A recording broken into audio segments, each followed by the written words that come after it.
前总统陈水扁后生陈致中被判洗钱罪，判刑要关1冬。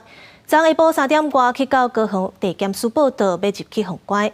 现场伊是拢无回应问题，干那透过面册感谢大家关心。谢谢哈。下晡3点20分左右，前高雄市议员陈致中是以一个病头到高雄地检署报道，对媒体问题，伊跟他回应多谢尔。谢谢，小心你的脚步。好，谢谢。报道了确认身份，陈致中就封扣手铐，坐翻人车要去验调的高雄第2监狱。保重，这地别开，用言为怕等处等着用。为什么一个议员也就来取消伊资格？啊，即摆要修法，终身不得参选，这不公平。判刑确定了后，陈致中就无搁出来，心声拢是透过面册在讲。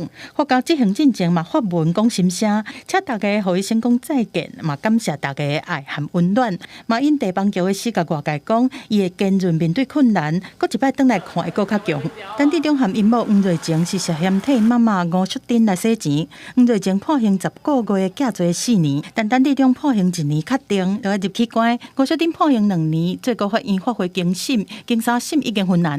4点20分了哈，那个高雄地检的警备车将那个陈姓双人送进来之后，我们会依照正常的程序有没有做那个新收的那个流程，会配在新收区的2人设防。